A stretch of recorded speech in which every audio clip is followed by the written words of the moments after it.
Hello and welcome to Raising Those Spirits. I'm Steve, And I'm Sam. and we're doing the Owl House this week. Ooh, what a good show. Or wait, no, I'm saving my opinions for that segment. Pretend you didn't hear me say that. It was such a good show. So good. I have watched it before I didn't even end up rewatching it for this episode because I've watched the show fully through at least twice. Such a good show. We'll get to the details on it soon, but yeah, I've watched the before I even watched it with my daughter. I watched this show on my own, and fell in love with it. I'm excited to talk about it. Yes, I hadn't seen the final season yet because when we initially watched it, it wasn't out yet.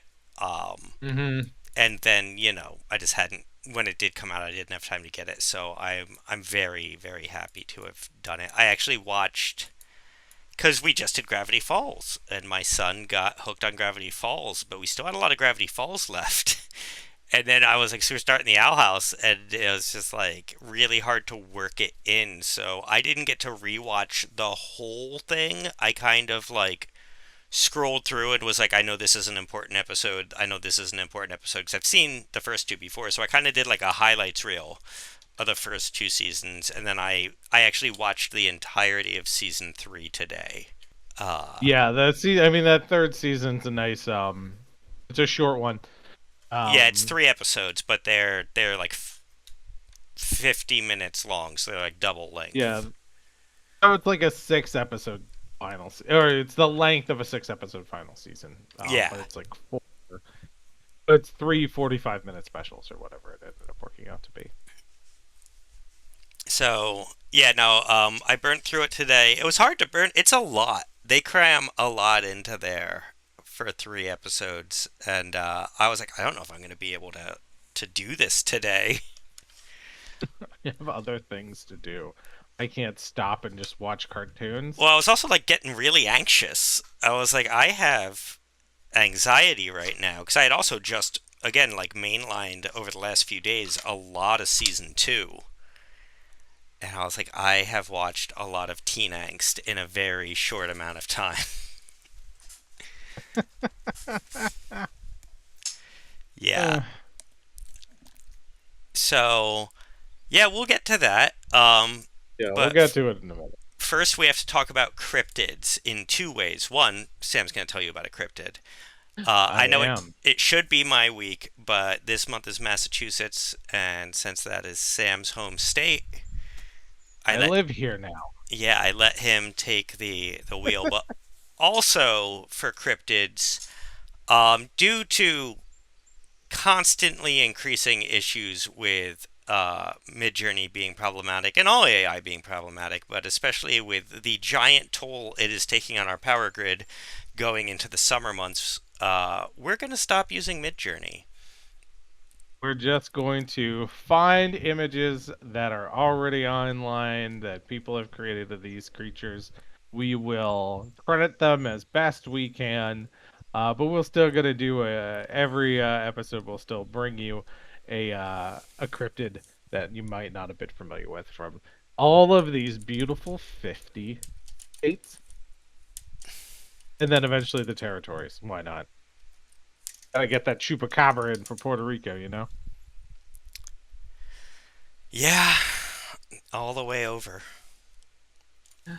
Uh, but yeah, we'll close out the mid journey portion of our series. We're talking about Massachusetts. In Massachusetts, a lot of the cryptids you're gonna get a lot of sea monsters because we have Great Big Bay. There's a famous one in Gloucester.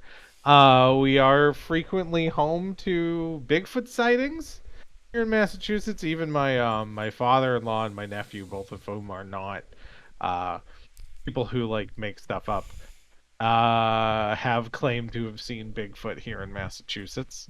But I went with the Dover Demon. Have you ever heard of the Dover Demon, Steve? Yeah, I believe we discussed the Dover Demon when we did the local cryptids. Oh, that might be the case. Yeah, I know it. I think I did Pukwudgie for that. I You definitely talked did about you Pukwudgie. focused on the Pukwudgie, but we each Dover. covered like three or four different things. So Oh, okay. So we're revisiting the Dover Demon, probably our best known cryptid that is not the Pukwudgie or any of the ones that you find in a number of states. Um, but to give you a little backstory, the Dover Demon dates back to the year 1977. Um, April of 1977. We can narrow this one down pretty well since it's a pretty recent cryptid. It's from Dover, Massachusetts. It was claimed to have been seen by a group of teenagers over the course of a couple of days. They described it as being alien-like with long, tendrily fingers and glowing yellow eyes. I might have already finished off my drink for the drink segment. Um,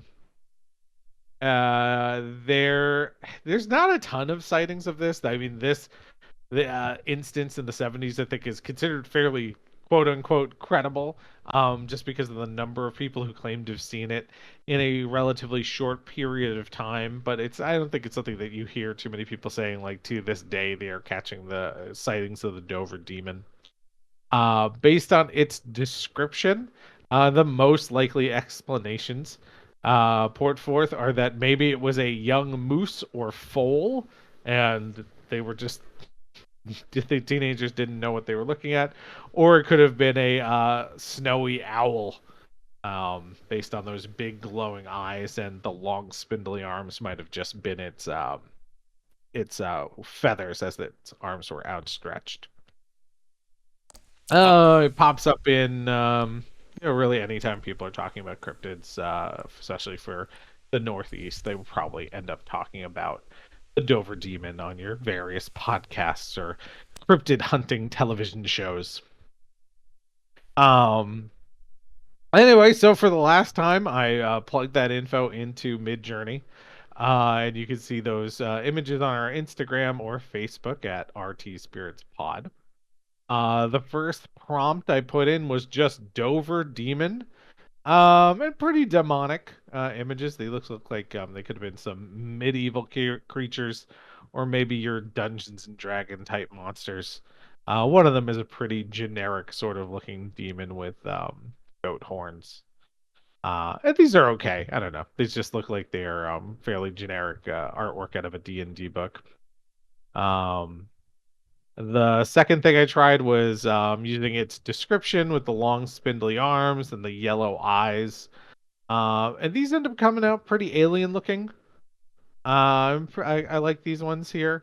They look very much like most of them end up looking kind of like symbiotes from Spider-Man. Except for one that looks like maybe a sort of cyberpunk ferret. punks. Yeah, ferret. I was gonna say snake or ferret, somewhere between snake and ferret. But definitely cyberpunk. In this last group, again, I used some of the descriptions like long arms and glowing eyes, and it looks like, and I said from Boston, and it interpreted it as these kind of spindly looking swamp monsters. I think this last group was probably my favorite of what it did. Yes, yeah, they seem to be the most accurate. Yeah. I would say, yeah, these fit the description of it, but I think they could also be their own thing because they have so many extra limbs, which was not really described in the original text. The bottom right one in the final one looks. Hmm. If that walked up in a Studio Ghibli film, I wouldn't blink. No, it totally looks like that. Like I could like totally see that walking into the inn and Spirited Away as a customer. Like Yeah, with its three arms and one leg. yeah, like it. So these all got good vibes. Like I like the spider Yeah. to the left of it. It has like little like crab claw pincers. Like it's also part scorpion. Yeah, that might be the one that I'm leaning to the most because it looks the least humanoid. I feel like so often our cryptids for this project have like leaned into humanoid Mm-hmm. sort of. Whereas this one, I think it just looks like a chaos spider or something. Yeah, it doesn't know what it wants to be. It's like the head from the thing. Yeah, yeah. Uh, no, very cool. I like it. What are we leaning towards for our final cryptid? Gosh, now all of a sudden there's so much more pressure. I would have created more. I would have gone. You would have wasted more water. I didn't know, or I didn't. I wasn't thinking that way. No, because I did a couple of other ones that I didn't put in that were like I put in mutant owl and it just looked like owls, and those were not really worth discussing. Um, I would say either of the last group, the bottom left that looks like a spider monster, or the top right that also looks like a spider monster, with these sort of like electric claws. It almost looks like the one in the top right is like coming out of like lava or fire or something. Yes. Yeah, that I is think, definitely like siphoning up and then spitting out lava. yeah, it looks almost like something that like it would be around after a fire or like around a volcano or something, living off of the heat of it when everything else is burnt out. Like like almost like a parasitic phoenix. Okay. I was going a different way, but I like that. Hmm. I was thinking a lot of our gold comes out of volcanoes. Ooh, I didn't know that. Yeah, because gold's very complicated and it's apparently not like native to Earth, but apparently most of the gold is in like the core, and occasionally it like a lot of like gold mines are like old volcanic areas, if I remember correctly. So you also find a lot of gemstones along Oh. um, volcanoes and stuff like that. So I was thinking this type of thing because to me it looks like it's sucking stuff up with the bottom ones and then almost like dripping stuff out again at the top. And what I'm thinking is it's literally like sifting for precious metals and jewels. Oh, maybe he's almost like smelting the metal. Yeah, and like that's the thing. It's like he's like okay, he's filtering out all the magma stone and keeping all the other stuff. But your one where he's just like kind of reverse phoenixing it. Oh. I mean, having watched the Octonauts, there are just a few actual deep sea animals that kind of do what you're describing. Oh yeah. They just live off the lava tubes. He's like a heat parasite. What could we say? What sounds like a what could be a heat parasite? Infernian, Infernian. I think Infernian. And he is a parasite that lives sucks off the heat after a great fire. Like it. Yeah, he Yeah. goes So if through. you go into the forest after a forest fire, you may encounter the Infernian. Yeah, they aren't putting out the fires. They're just feeding off of the They final. feed it. Yeah, They feed off the embers. I like it. Yeah. So, what drink got you to this conclusion tonight, Sam? Oh man, I was trying to come up with like an owl themed cocktail and I couldn't find anything I had the ingredients for, so I just grabbed a nip out of my box of random nips. Ended up with 99 peaches. Oh boy. It was pretty good. Tasted pretty peachy. I wouldn't do it again. At least not today. But if you're just gonna straight alcohol, you could do worse than a shot of 99 peaches. Love it. What you drink, Steve? So, I again couldn't find anything great for the Owl House, but then I kind of thought about like the Owl House and the whole kind of Okay. initial premise of Ida, the owl lady, like taking all this weird human stuff and like selling it, and like just the other world's obsession with things from the human world. And last a few episodes ago, I talked about my ice cup that like turns drinks into slushies, Yes. and I found out. you can put wine in there and it will work. So I was No, like that's dangerous. putting sangria in there. A, just sounded delicious, but B, I felt was a really big Ida the Owl Lady move. Just had, Sure. yeah, it had the energy I felt. Like I've gotten this weird ice slushy cup and poured you know, my sangria into it, and now I have like a decadent winter treat. Um, so that's what I came up with for this week. It felt appropriate to just so much of the Owl House. It sounds so deep and inviting. Yeah, You know what I would want to do? I would want to do that with a mulled cider ooh, and that have could be just like good. a cider slushy. That would be nice, like come like September as you're like leaning into the fall, but you're not quite there yet. It's still like a warm day in September, and you're like, oh, I'm ready for my cider, but it's still warm. We're gonna give that a shot, Steve. I'm into it. I'm using this cup all the time now. I've started drinking I am. soda again because of it, which not I'm healthy. ordering this cup. This cup sounds fantastic. It's so good. That They're like sounds. $12. Like That's such a good deal. it's such a good deal. It was like a stocking stuffer for me, I think. It was and it was great. It was a great like I'm getting so much use out of it now. I have so many sodas I'm excited to try. I put a Mountain Dew Code Red in there the other day. It was like I was 17 at a 7-Eleven again. Man. Yeah. It was just like getting a slushy. I was like, okay, I used to drink the Mountain Dew Code Red slushies all the time. I'm in. So yeah, highly recommend and you can put booze that doesn't freeze in it. I'm considering a cocktail like where there's only like a shot or two in there, like see if I can still if it'll still freeze if most of the liquid is an alcohol, like how much can I Yeah. get away with? But yeah, no, magic cups are they're great. All right. Yeah, that's Owl it. House. Owl House. Oh man, yeah. I season 3 was so good, but it was a lot. I'm I'd forgotten it was one of those shows that I forgot how much I remember really loving the Owl House, but like you don't remember just how much you love things sometimes.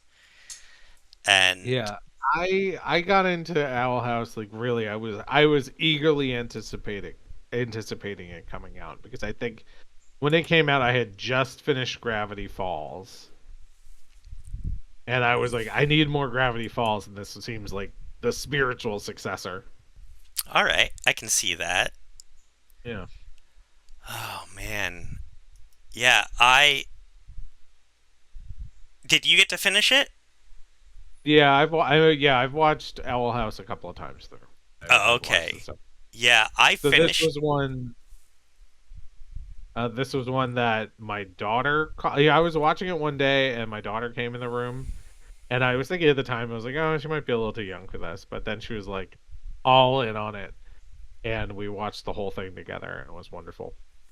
my son. So season 2 ends on like a bad cliffhanger. Oh yeah, real down note. And like that was it. And this was actually the first show we had ever watched with my son where that was a thing. There just wasn't more of it. Or like if there wasn't more of it, there wasn't like a sense of normal finality. Yeah, And so he was like, all right, like I'm really keyed up. Things are bad. This is the Empire Strikes Back season. You know, the heroes are licking their wounds. Next episode. And it was just like, oh, buddy, we have like a year. And it was just like, what? So, this was one of the first shows that my daughter watched week to week. We got into it probably halfway through season one, and it was that same sort of thing where she was like, "Well, what do you mean there we can't watch the next one?" It's like, no, we have to wait a week for the next episode to come out. And she just was like, she would ask me every day, like, "Is the new Owl House out yet?" I was like, "No, not yet. Gotta wait until whatever day." Yeah, And then yeah, that first season ended, and it's like, okay, now we're gonna have to wait a year. And she's like, "What do you mean? Like, this is one of those shows they used to explain to her how television usually works or used to work." yeah. My Um, my son, when we finally got to the finale today, was just through the roof excited to have, because he's just been waiting. And we hadn't told him it had come out, and we had just gotten busy for like 7 months. right. It's been. I mean, like, yeah, that was a big the beginning of the. Yeah, That was like 2022. This show came out. The final episode. Oh no, no, 23. yeah, no, it came out in like November of 23. Um, Oh yeah, because they spread that final season out. It started October of 2022, and they released one episode like every few months. The last episode airing in August. Oh shoot, April of 2023. yeah.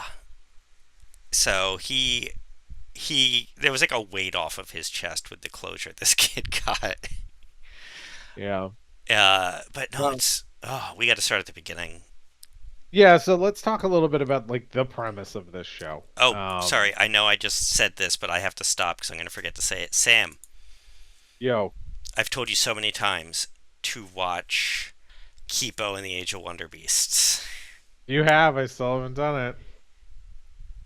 It is so thematically similar to the We're just gonna have last. to. It's not a horror though.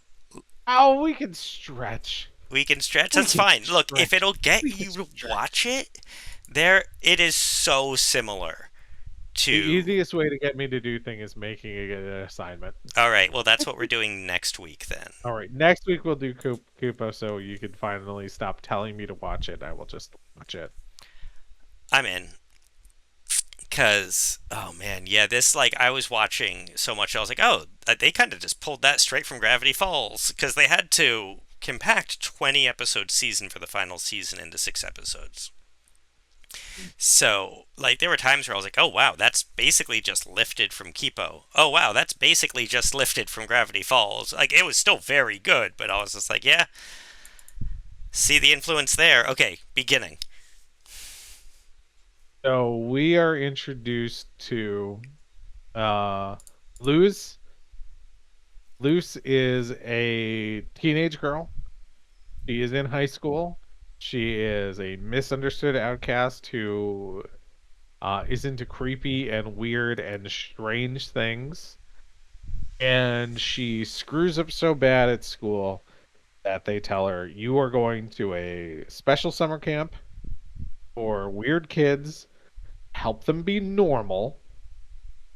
And instead of going, she skips the bus. She runs into the woods. Just she's following an owl. She sees an owl in the woods and she goes to follow it. And she follows it through a portal to an unknown demon realm where she goes on wacky adventures. And it is incredible. It's so good. The first season does kind of the normal thing for at least the first half where they're just doing like monster of the week to introduce you to the world, but the plot is so tight in this. Like Yeah. I want to go back and do a full rewatch cuz I skimmed episodes to make up time and I'm like, no, I got to start from the beginning and rewatch this. It is, especially now that I finished it, because it's so tight. Me and my wife were talking afterwards, and there's still things we were like, that's planted in like episode 1. There are a bunch of stuff that like ends up being important in the final season. It's Yeah, you could really tell that they took their time to kind of plot out everything. One of the problems with the show, and this is, corporate BS, was that they cut the final third season down to, like we were saying, from a full season order to 6 double length no 3 episodes. double length episodes, so it would have been Three double length 6. episodes. Yeah, So, yeah, six. It would have been the equivalent of 6 episodes, which means that at towards the end of season two, by which time, as they were producing it, they knew they were only getting that short third season. they have to kind of start wrapping things up. That's really my only problem with the show, and that's not the fault of anybody who wanted to make this show. Was that you could tell that somewhere halfway through season two, they start rushing it along. But they still end up with a really tight series. I don't think they really leave anything dangling. Um, and it's just they benefited from the fact that they knew ahead of time that they were going to have that problem.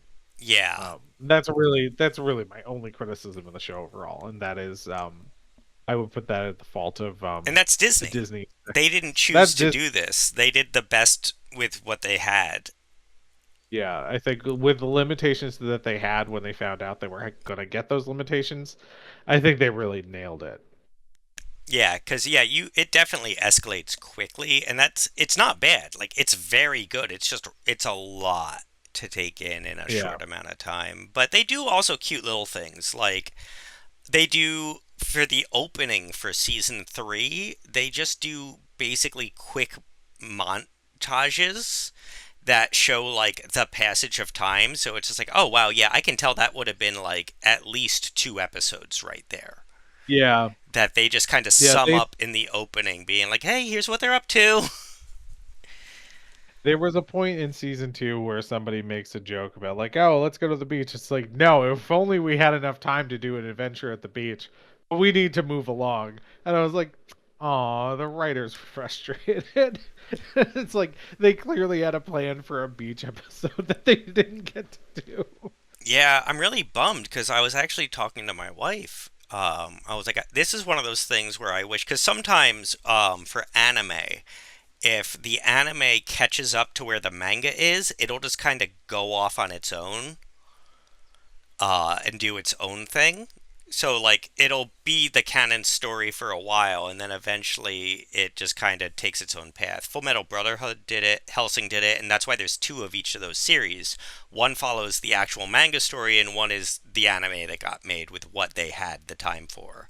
So Oh, sure. That's one of the reasons if you watch the old Dragon Ball Z episodes, there'll be like full episodes where they're just powering up yeah, because they need to they like needed stretch as stretch much because as they they were where the possibly manga could. was exactly. So, but I was like, I really hope the writer does that, where she's like, all right, season three is the anime going off on its own. I'm gonna do a comic, and it's after season two, and it's the full season three. You know what I mean?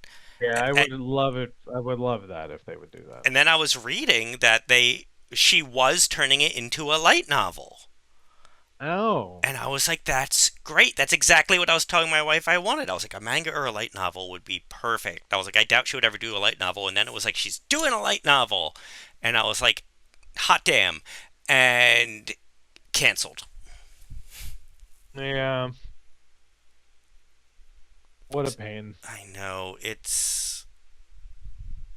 I, like, I can only gush about the Owl House. The pacing, the writing, the art is great. The acting is great. The humor is great. Like, This is definitely one of those shows where it's just like it's got all the spooky stuff in it, but it's not scary. I don't think there's too many points in the show where it's out and out frightening. And I'm not gonna say that never happens. There are definitely points where it is frightening, like if they're going up against a particularly threatening monster, or if the episode's more tense than others. There's definitely they use it, I think, intelligently here, because it allows it to be accessible to a fairly young audience. Because this came out in 2020 when my daughter would have been like 3 or 4 years old. Yeah, 3 years old, and she was into it. It was never so scary that she was not able to watch it. same. That's when Um, my son was three when he found it. and it was definitely still scary enough to make it that sort of thrilling, sort of scary. It was It's uh very spooky. it yeah, it's very spooky. It's I not love the very creature scary. design. There's Yes. so many weird creatures in this, and it's so many designs I've never seen anywhere else. Like it's very unique. Yeah, she Oh, was very inspired, she said, by Hieronymus Bosch. who was that? I don't know You who don't that know is. Hieronymus Bosch? No, He that was a long name. I do not know their oh, work. you know his work. They were like a Renaissance artist who did like these Gravity Falls paintings, but they were like massive and like detailed. Like detailed, not like photorealistic, detailed and like there are 1,000 people in this painting and they're all doing something. Oh, okay. I just googled and yes, I'm familiar with their work. I did not know their name, but I know their work. Okay. Yes, Yeah. that is. I think that's fair. That I think that's a pretty clear line between Bosch's work and what Dana Trace was doing on Owl House. Yeah. Because I was thinking the same thing. I was just like, I love how unique this is. I wonder what her influences were. And I looked it up, and that was one of the main ones. And I was immediately like, okay, yeah. I also love her self insert character in the series. It was the little nose person. It's like a little Tiny creature Nose. who's just a nose. Yeah, it's a, oh God. Anthropomorphic nose, basically. Yeah, but the characters around from the first episode, and I think they're around all the way through the end of the series. Yeah, she shows up They in the final continue episode. on. Yeah, and she's a fun character. She always is doing weird sort of stuff.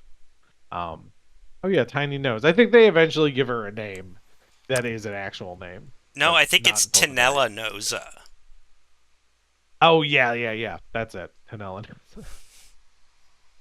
um, but the character, I mean, like so we have Luce, she's our main character. She immediately falls in with Ida, the owl lady, who is a witch, kind of living on the outside of the law. She's a little bit of an outlaw. And they find each other and they become fast friends. And most of the series is um, about their relationship. With Luce becoming an apprentice witch, and Ida, Wendy Malik's character, and Wendy Malik's amazing, um, teaching her the ways of the sort of demon realm and the ways of magic. Yeah, And I love those two together. They're really good. I mean, I really love Wendy Malik. It's always exciting when she pops up and stuff, and she really nails it here. she did. She did a really good job. She's also done like 7 Disney character voices up to that point. Like, she's done a lot of weird random stuff, so always happy to see her. Um, Yeah, she's in one of my very favorite Disney movies, Emperor's New Groove. yep, yeah. And yeah, like it's got themes. It's spooky, but it's like themes of found family and like parenting and people being like adults being really messy too. Like one of the things I like about this show is it's not like adults or yeah, kids can't do anything. You gotta leave it to the adults, and it's not like you can't trust the adults. The kids have to handle this. Like they are constantly like, we are all screwed. We should do something about that. So And I think uh, there's a lot of interesting child-parent dynamic yes, in the show. Luce feels guilty because she, effectively abandoned her mother to live in the demon realm. Wendy Malik's character has a very complicated relationship with her parents when we finally meet them in later seasons. and her Um, sister and and her sister, and everything that's kind of like the trauma that has on in their lives. yeah, It deals very much with themes of mental health, all through this sort of like fantasy lens, but the issues that Ida is dealing with are very much, we're looking at somebody who has a potentially a personality disorder and how they're handling it and how they kind of learn to live with their mental health issues through various coping mechanisms, and we see that through the series. Yeah, And trauma and yeah, coping mechanisms is also a really big intertied theme to that. yeah. We have Luce, and she's, I interpret her as being a neurodivergent character. I think she has pretty, she definitely is ADHD. I don't know if Gandhi has she's somewhere else. ADD, yeah. Like, Yeah. And she's learning about who she is. There's a lot of LGBT Q themes throughout the series that becomes a big part of the series in a way you don't necessarily expect out of a Disney show. It's the sort of thing that you wish, at least I wish that children's media would do more often, presenting your main characters as, out gay characters, or bisexual, or, anywhere on that spectrum. And it doesn't hide, it doesn't hide it, it doesn't lampshade it. It's just part of who these characters are in a very prominent way through the series. and like And it also doesn't make it a big thing. they also do it in very like normal ways that they don't draw attention to. Like the character Willow has two dads. Yep. That's never a plot point. It's never like acknowledged or addressed. She just has two dads. Like Yep. it is it is you wouldn't comment on someone having a father and a mother, and they treat it exactly that way. And that's great. Yeah. Like Um. I did Yeah. become That's a one of my favorite things about this show. I became an angry fan about the LGBT stuff actually because I love the LGBT stuff, but it what I hate is whenever creators drop lore about the show outside of the show. Oh, I didn't. Okay, so what happened? I So don't know. I'm not familiar. the creator said that Luce is bi and her girlfriend is a lesbian. And I'm like, but that's not true because in the library episode, when they're reading her journal, she has like sexy romance stuff of her and the lead dude elf that they point out to her. Oh, so like, so she's definitely bi or pan. There's no way she's a full lesbian Dana Terrace because you canonically made her into boys in like episode 6. Mm. There was some stuff around Amity's character that, uh, plot wise, was a little clunky. I think that maybe they changed their minds about where they wanted the character to go after the first couple of episodes were written. Um, because one of the main things with Amity's character, the girlfriend, um, is she is former best friends and now enemies with Luce's best friend Willow. And they kind of explained it away. It was like family pressure was the reason she kind of turned on Willow as a friend. But really, in those first few episodes, she just comes off really more as a mean girl. Yeah. Like, it seems like she's just being mean to be mean. There's nothing underneath it. And I think when they realize, like, oh, there can be more to this character, I feel like that's when they started writing her that way. And that would have been, yeah, maybe halfway through season 1 before they make that, before we start really seeing that switch play out. So I think Amity might suffer from um, the writers getting a better idea when the show was already at some level of production. So That was always my suspicion. I have nothing to prove that. That's I have just an been answer my for you. suspicion. I would want to hear it. Okay, so there was a pilot for this, and the pilot had a lot of major differences.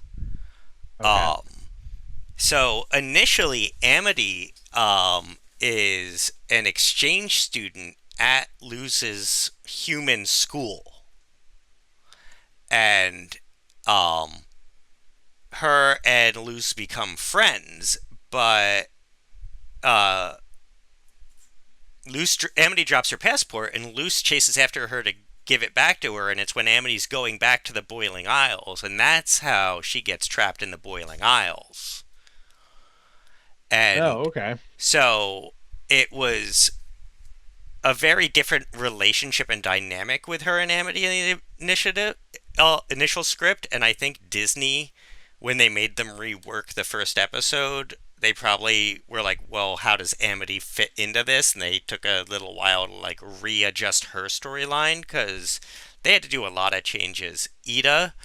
Um, Ida and King were kind of the same thing, but Lilith, her sister, was the headmistress at the school.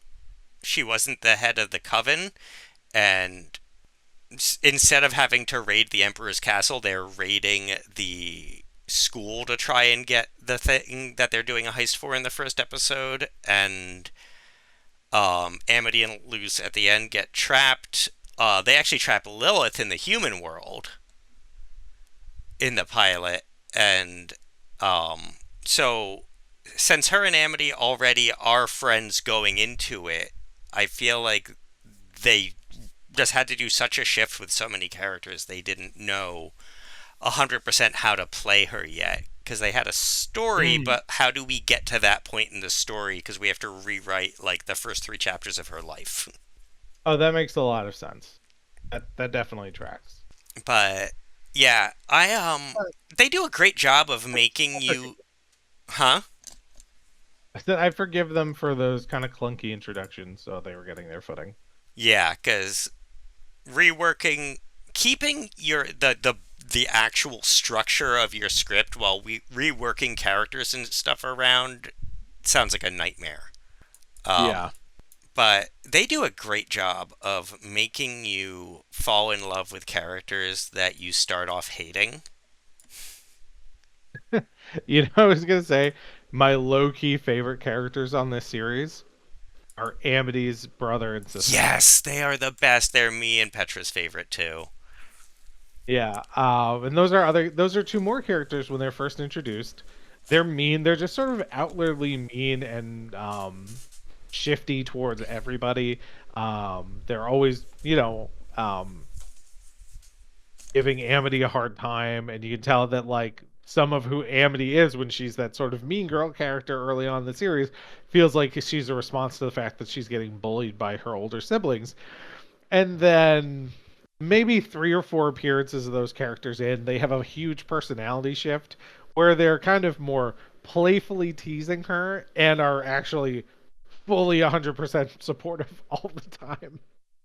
I Um, I love them. They're definitely my low key favorite characters in the series.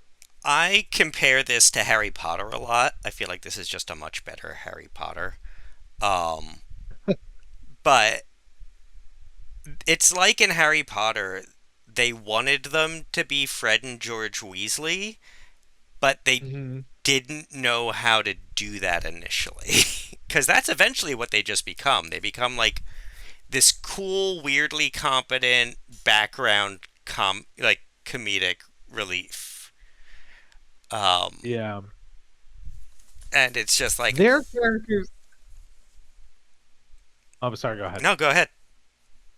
No, I was gonna say I feel like if they had a full third season, I think we would have seen some big development with those two, kind of like finding a major place within the our hero cast.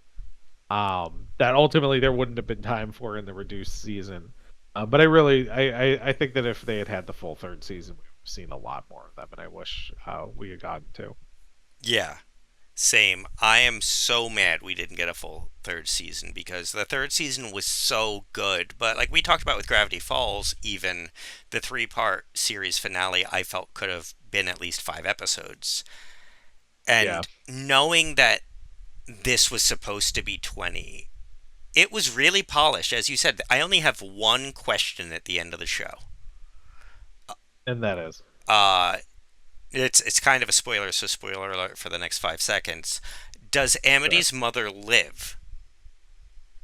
Oof.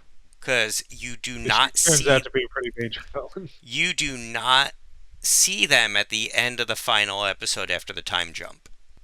No, I'm sure she does. I don't think I think just again the nature of a Disney series that is aimed at a fairly young audience. I don't think she died. I think she is locked up for her part in um all the bad stuff that happens through the series. But I don't think she would have gotten killed. Well, the last time we see her, the big bad is right there looming over her. Yeah, but you don't see it.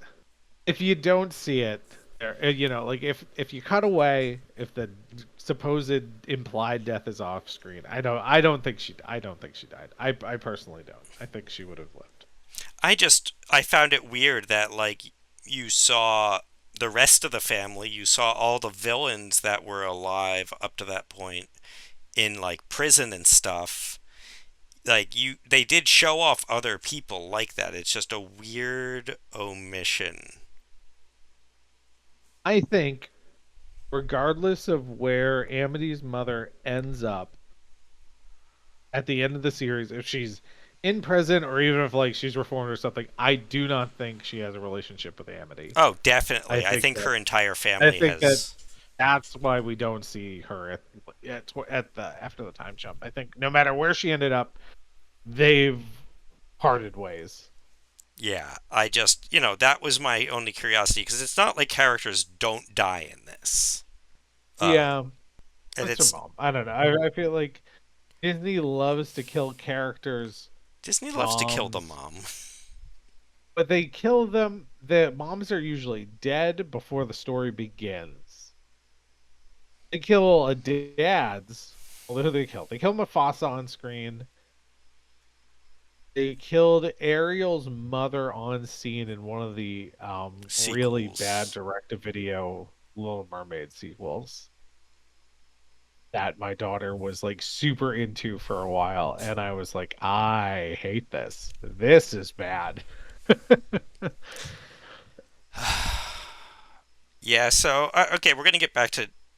I'm just going to keep randomly talking about the Owl House. So she's learning magic from Eda the Owl Lady and demonology from King the Demon, but she's not a witch. Only witches can do magic. Like, they literally have an organ that has the magic in it that she doesn't have.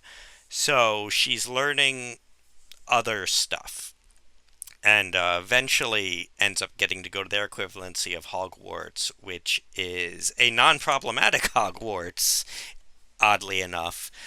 And it is Hexside. Hexside is great. It's so dumb. It's so fun. Uh, the headmaster's another one where like God, I Oh, love. another low-key favorite character. Yeah, he's so good. They the It's just you evolution. think he's gonna be this. Yeah, you think he's gonna be one of those like, meh, meh, meh, like like I'm the principal, never gotta do what I say. But no, he ends up being an all right guy. Yeah, he's a lot of fun. And then a character that gets introduced way too late for my liking, my other low key favorite, S- So. Steve the Scout. Oh yeah, Steve. So that is just a random sort of jobber goon who starts getting lines and then becomes a recurring character by the end of the series. Yeah, it's just like Garden. It's almost like henchman from the Venture Yeah, from Brothers. Venture Brothers. Yeah, it's just like, oh, these two henchmen were pretty funny, so now they're just main characters, and then one of them ends up becoming like one of the biggest characters in the series overall. Yeah, but he doesn't even really get to like show up with a name until the second half of season 2, and it's like, and then they had to cut most of his stuff out of season 3, and it's like Steve, the Scout, so good when like his montages are just hilarious. I am always delighted. He has a shirt that just says Steve across it that he wears over his armor. Um, God, yeah, I think he dating Lilith in the end. I got the sense that there was something going on. Yeah, I'm just like, That was my read. Maybe not. I mean, they could just be like really cool pals. yeah, But I don't know. I read a little. The way I read into it was that like there was something happening there. I yeah. think that So they just like, I think they got. I love the journey of this guy just being a random soldier that just keeps ending up on these crappy details, to getting invited to like parties that they're throwing for people, and then like in a long-term relationship, and I'm like, you're just a henchman. But oh god, it's good. Yeah, I agree. I really would have loved to have seen what he would have gotten up to in season 3, because I think if like, that's a character. I don't know that they would have ever needed like a spotlight episode or anything, but if they just popped up maybe 3 or 4 times through season 3 to kind of set up what they end up doing at the very end, in those truncated episodes, I think he would have, again, got a lot more credit. Yeah. But definitely another low key favorite. And the show is filled with low key favorite characters. Oh yeah. There's the child with the deepest voice in the world. The little red demon child who's like, "Father, Yeah, I will avenge you, I father." like I liked Kikimora. Is one of our recurring Oh. villains through this series. I loved her hair.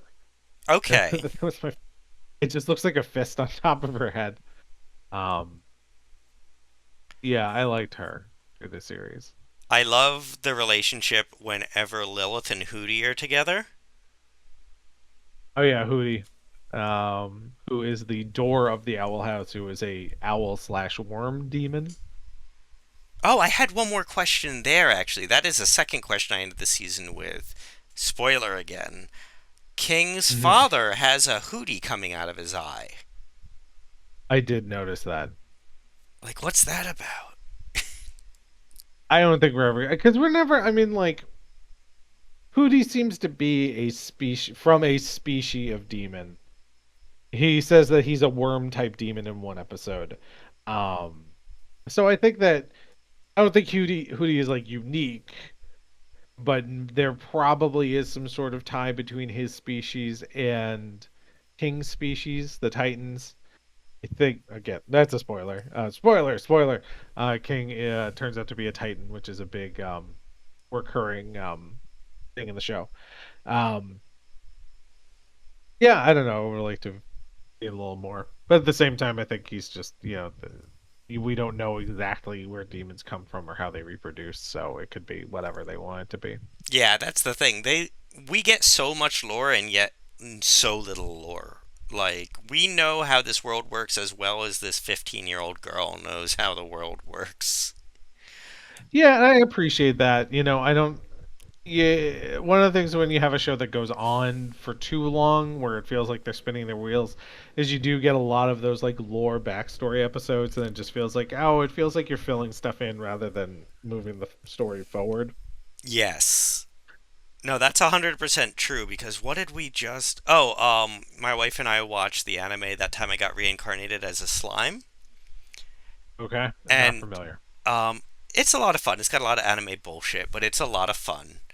Um, but we have so many lore theories about this show, and they just put out like a movie between seasons, and the movie without directly addressing any lore answered so many lore questions. It was like Mm. the perfect way to do it. It wasn't like a lore dump backfill thing. You know what I mean? It wasn't, I'm telling you this story so I can tell you this other story. It was like, hey, we haven't explained why any of this stuff is here, and now you just know from watching this movie, but that's not what it was about. And I was like, that's the way to do it. Like, don't slog me down with like a bunch of weird filler episodes where I just have lore dumped on me. Just work it in like that. Yeah, this is such a tightly scripted and plotted show that it's amazing how little lore we actually get. I mean, Kipo is honestly very similar. You don't really get any of the lore in Kipo. You get this is how the world is. We don't know why. This is just how the world is. Like, deal with it. I know we've given away a lot of major spoilers, but I don't want to talk too much. Again, it starts off very Harry Potter with a horror theme and then just turns into an epic.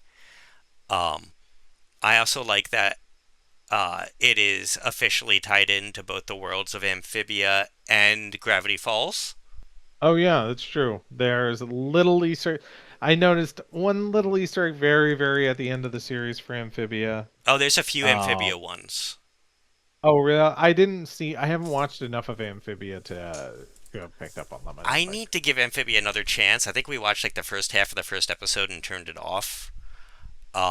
But the creators and the writers and the actors and the comparisons to all these other shows I feel like I owe it another chance. But Um, yeah, that's one my daughter watched. there's a few Amphibia Amphibia. Easter eggs. Like a few of the books on the shelves in different places are like monster guides to different animals from Amphibia and stuff like that. Yeah, it makes sense. It feels like from what I've seen of Amphibia, it feels like it would fit very cleanly into the world of Owl House. Like they could be, it could be another realm, or it could be somewhere else on the world of the Boiling Isles. Could be that Frog World, Amphibia. Why did I give it a new name? Frog World, Amphibia. Um, but yeah, the ties to Gravity Falls. I think you see some like imagery of Bill Cipher Yes, throughout the series. when There is a lot. King is giving her classes on demonology, Bill Cipher's on like the list of most dangerous demons. Yeah, I thought very early on when I started watching the show, there was some imagery that I saw, like because the Howell House is a big triangle with a circle in it. I was like, oh, this is very clearly going to be a Bill. Bill is going to pop up in this show at some point, and I'm glad that that didn't happen.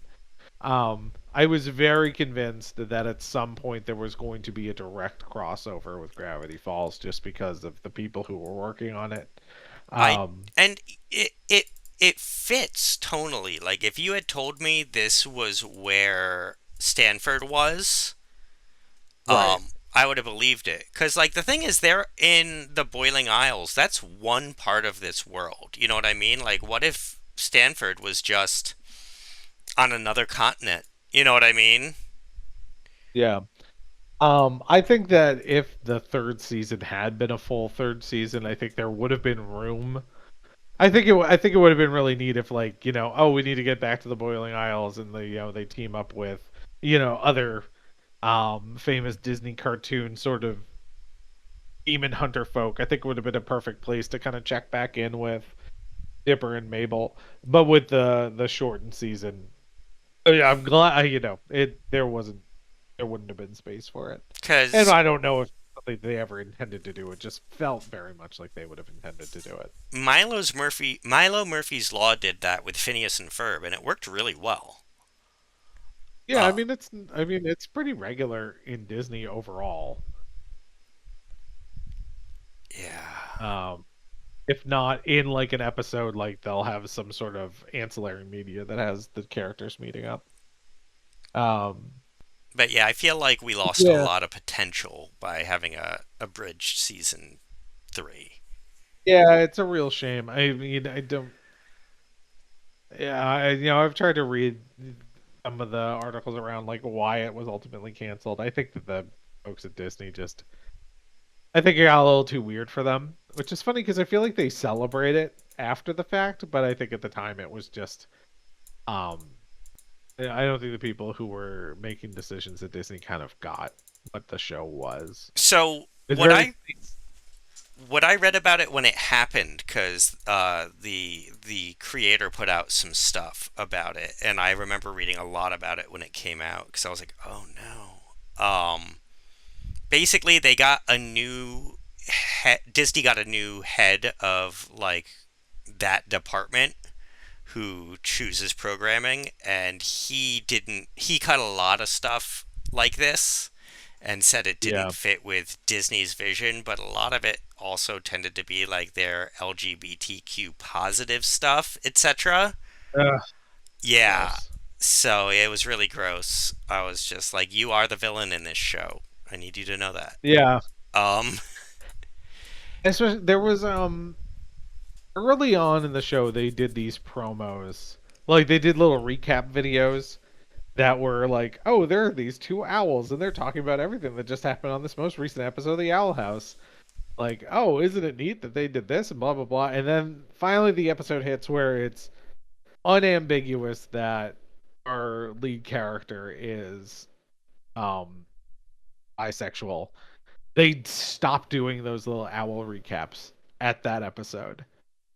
And I was like, you cowards. Yeah. If this had been two straight characters getting together or realizing that they liked each other, there would have been no problem. But because it's like two gay women, young gay women, I think that's where they get scared when these are like gay teenage characters. I think that's when it kind of scares them off from stuff like that. But it's like, no, because people know when they're that age whether they're gay or straight, and they're going to start having those relationships. And to shy away from it is really, I think it's damaging to um gay youth who are trying to see themselves in these shows. And I can't know, it's one of those things where it's like I can't know what that's like. I can't know what that experience of like wanting to see yourself represented in these sorts of things and then not getting to see it. I can't know what that disappointment feels like, but it's just like, as someone who wants my kid, if that's something she sees in herself, to be able to see it, and for it to be taken away, that's what hurts. Yeah. I'm like, and it's just unnecessary. There's Yeah.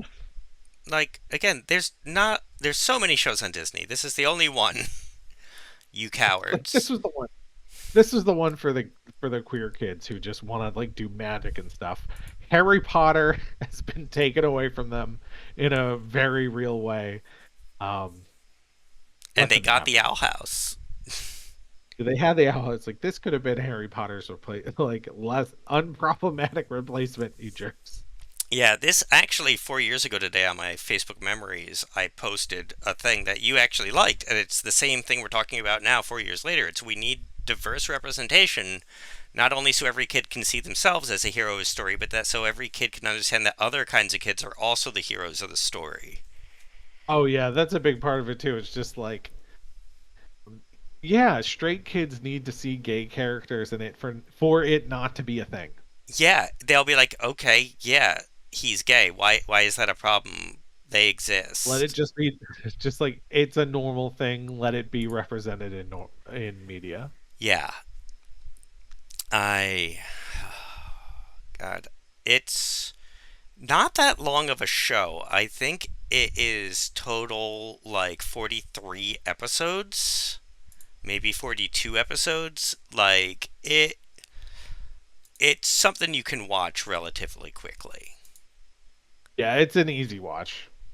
Um, if you want to binge it, you could obviously binge it over a weekend. If you want to enjoy it with your kid, you can watch it over the course of a couple of weeks. Yeah. Unlike us, we had to watch it over the course of like 3 years. Yeah, and then over the course of like half a week. Yeah, I'm glad that I rewatched it. I've watched it within the last few months. I've watched it so many times. I love this show. Oh, Uh, we you know, used to watch it all the time. We've just kind of been in a bunch of other grooves recently, but the second I turned it back on, I was just like, "Hey, bud, you wanna watch Owl House with me?" He was like, "Yes," and just like on the couch. Like it it was not it took zero convincing. yeah. Always, I'm always down for it. Yeah. I it's such a solid show. It is. I'm trying to look at my notes. Oh, it has so many amazing slow burn jokes in it that don't pay off for like episodes or seasons. Like King the demon has a little stuffed animal named Francois that he's always like hanging out with and talking about, like telling Francois to like guard things, and like Francois had an uprising, blah blah blah. And then at the end of the second season, when the bad guys finally like take the owl house and they're emptying it out, there's like this great subtle joke. They're like, that was actually pretty easy. except for the tea party, and it just zooms in on Francois at the tea table that like he's always at, and it's just like subtly acknowledging King's imaginary friend is actually a demon. And it was just like they didn't need to do that, but it was such a good random out of nowhere payoff. And I really appreciate that. They just like scatter that type of stuff throughout the show. So if you're paying attention, there's a really solid joke. So, I mean, we're already at an hour. I feel like we could do a two to Yeah. three. We could do an episode per season for this show on top of this. So I'm just going to say we should cut it and watch The Owl House. Yeah, go watch The Owl House. Uh it's a great show. I Great will family show. Watch with kids. I'll say if the first episode isn't your cup of tea, give it till the end of the third one. Like give it a few episodes because it does take them a few episodes to get every character's footing. As because as we discussed, they did have to shift a lot of characters and character dynamics around, and they really start to get their footing around episode 4 or 5. Um, I thoroughly enjoyed the first 3 episodes, but I initially thought Ida the Owl Lady was pretty annoying. Um, but now I think she's a delight, and through the rewatches, I understand her character more, and I'm like, oh no, she's a delight in episode 1. But she can like a few of the characters can come off as a little abrasive in the first 3 episodes, but they find their footing really quickly. Yeah. Well, I will close this out by letting everybody know that you should check us out on Facebook and Instagram at RTSpiritsPod. And if you watch The Owl House and have thoughts on the series, let us know. We'd love to hear them. If you have anything else you think would be something good for us to cover in the future, let us know. We'd love to hear that too. Did you tell them where to find us? At RTSpiritsPod on the Facebook and the Instagrams. Okay, thank you for joining us. I'm Steve, I'm Sam. and we will be here next time to try and find a reason to say that Kipo and the Age of Wonder Beasts is spooky. I think it'll be fine. It'll be fine. It's just for us anyway. All right. Bye. All right. How many? Or bye.